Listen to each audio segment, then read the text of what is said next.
전기밥솥의 이 기능에 따라 밥을 지을 때 성공률이 달라지는 거 알고 계셨나요? 바로 이 기능은 압력입니다.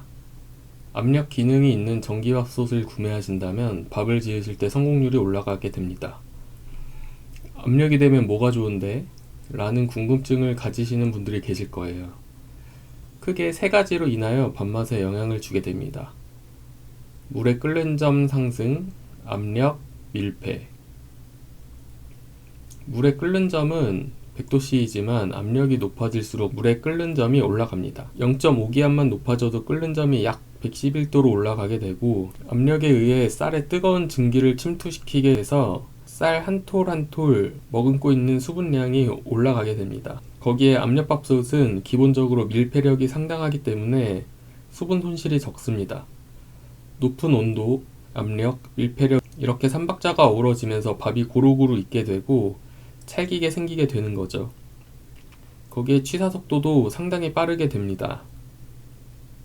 이해를 도와드리기 위해서 냄비밥을 한번 생각해 보도록 해요. 냄비밥이 지어지는 과정을 보게 되면 뚜껑 사이로 김이 새어나가는 걸 볼 수 있으실 거예요. 이 과정에서 열, 압력, 수분 모두 빠져나가게 됩니다.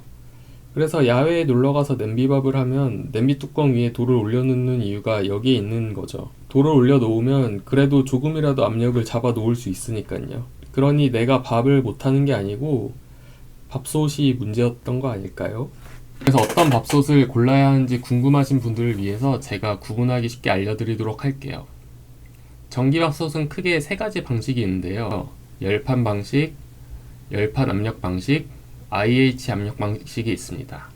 먼저 열판 방식은 바닥에 열선이 깔려 있어서 이 열판 위에 밥솥을 올려놓고 밥을 하는 방식인데, 쉽게 생각해서 냄비밥을 하는 것과 같다고 생각하시면 됩니다. 그렇기 때문에 밥을 하는 시간이 오래 걸릴 뿐만 아니라 균일하게 밥알이 익기가 어려운 구조이기 때문에 설익을 가능성도 존재합니다. 대부분 저가의 소형 압력밥솥은 열판 방식이 대부분이라고 생각하시면 되는데요. 가격은 저렴하나 밥맛이 좀 떨어질 수 있습니다. 그 다음 열판 압력 방식인데요. 열판 방식의 압력을 더한 거죠. 여기서부터 밥맛이 확 올라가게 됩니다. 그러고 밥을 지을 때 밥 성공률이 확 올라가게 됩니다. 설익을 일이 거의 없어요. 하지만 기능이 추가된 만큼 가격도 올라가게 됩니다. 그리고 열판 압력 방식은 기본적으로 잠금 기능이 추가되게 됩니다. 잠금 기능이 없으면 압력에 의해서 밥통이 폭발할 수 있기 때문이에요. 밥을 짓는 시간이 획기적으로 줄어들고 밥맛도 훨씬 좋아집니다.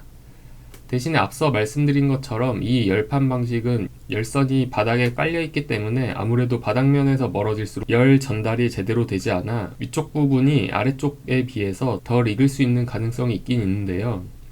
각 제조사별로 정해진 양만큼만 취사를 하게 되면 덜 익는 경우는 거의 없다고 보시면 됩니다. 그러니까 6인용 밥솥에서는 6인용만큼만 해주시면 됩니다. 각 제조사별로 가이드라인이 있으니 이거를 참고해 주시면 됩니다. 마지막으로는 IH 압력밥솥인데요. 열판 압력밥솥에 비해서 진화한 형태입니다. IH라는 용어가 생소하게 느껴지시는 분들도 계실 테고, 요새는 인덕션이 많이 보급되어서 이 용어가 익숙하신 분들도 많이 계실 거예요. 바로 인덕션 방식을 이용하는 건데요. 매솥 전체에 열을 가하여 위쪽이든 아래쪽이든 구분 없이 열이 균일하게 전달이 됩니다. 그렇게 되다 보니 취사 속도도 가장 빠르고 밥이 가장 고루 익을 수 있게 해주겠죠? 그래서 밥맛이 가장 좋다는 평가를 받습니다. 그렇지만 이 IH 압력밥솥은 아무래도 기능이 더 들어가다 보니까 가격은 이 세 가지 방식 중 가장 비쌉니다. 일단 여기까지 밥솥의 방식에 대해서 알아보았는데요. 그래서 어떤 전기밥솥을 골라야 할지 감이 안 잡히시는 분들이 또 계실 거예요.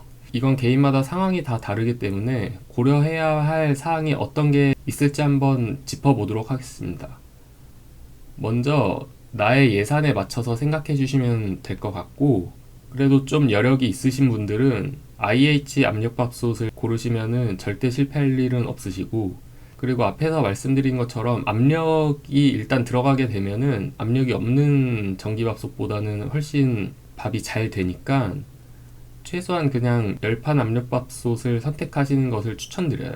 왜냐면 전기밥솥 압력 기능이 없는 전기밥솥을 고르셨다가 밥이 좀 설익는다든지 아니면은 너무 고슬고슬하다, 수분감이 너무 없다, 이런 리뷰를 많이 확인해 보실 수 있으실 거예요. 그리고 제 생각에는 기왕 투자하시는 거는 압력 기능이 있는 열판 압력 밥솥을 고르시는 걸 추천드리긴 해요. 그리고 좀 추가적으로 팁을 좀 드리자면, 저는 밥을 한 번에 많이 해놓고 그 상태에서 소분을 해놓은 다음에 냉동실이나 냉장고에 넣어놓고 먹을 때마다 전자레인지에 데워서 먹는데요.